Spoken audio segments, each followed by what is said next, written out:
Decarbonisation and progress towards net zero is a positive and unavoidable move for us all. National Grid and community energy organisations across the UK are tackling this head-on, supported by the energy data available to them. What we're really passionate about is engaging with community energy groups to understand their data needs. What data would be useful? What data do we have currently that could be enriched and enhanced to support them? And what data is missing to really add value to the work that they are doing?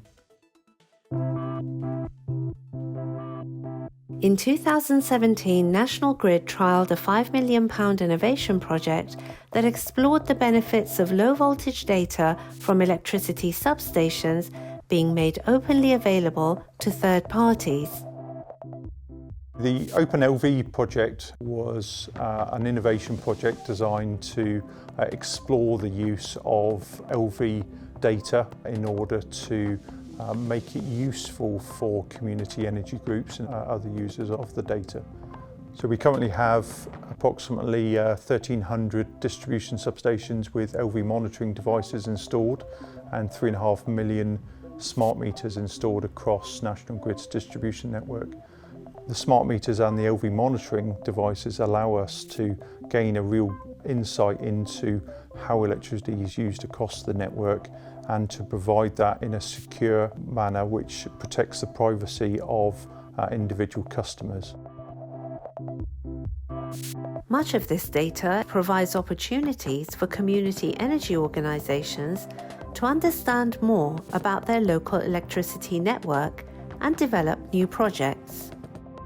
Data can be used to inform individual customers and homeowners about how energy can be used and when it can be used. For instance, when to charge your electric vehicle or when to put on the washing machine. The OpenLV data proved particularly useful to a community organisation in Bath. Bath and West Community Energy is a community benefit society, a not-for-profit organisation, started in 2010 with a view of developing community-owned renewable energy projects, clean local energy for the common good. Solar Streets was a project that we ran several years ago now. Involved installing solar and battery storage in around 16 homes in 2 streets in Bath. And we then worked with those households and also their neighbours to encourage people to shift demand away from peak times to maximise the amount of the solar electricity generation that they were actually using in their homes.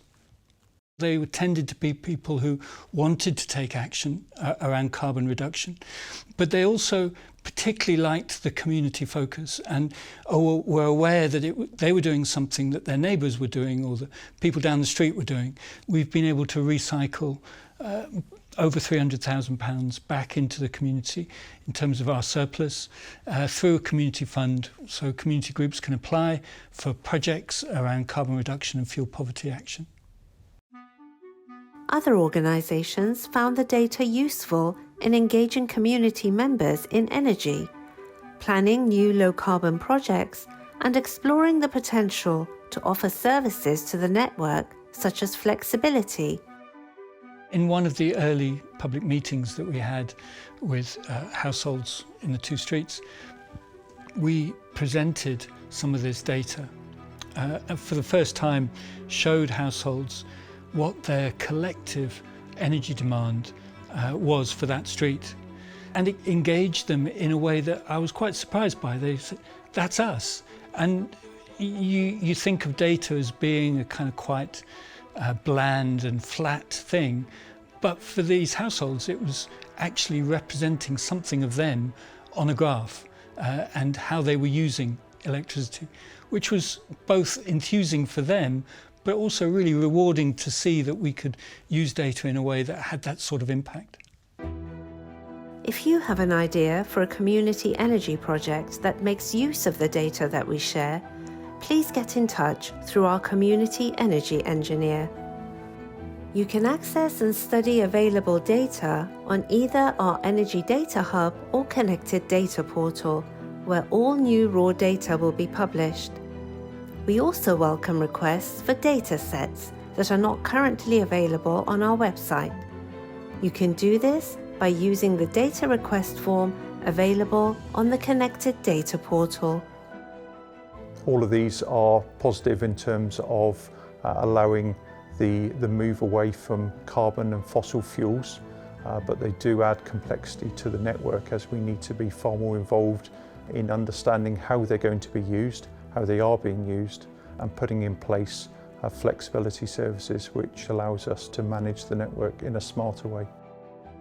Our LV Network Visibility project, coming in late 2023, will build on learning from the OpenLV project to provide visualization and open access to LV data. We want to engage with community energy groups in order to understand your data needs. What data are we publishing that needs to be enhanced or enriched? What data is missing? And invite people to contact us in order to get that engagement and to understand what data you need and how we can best support that.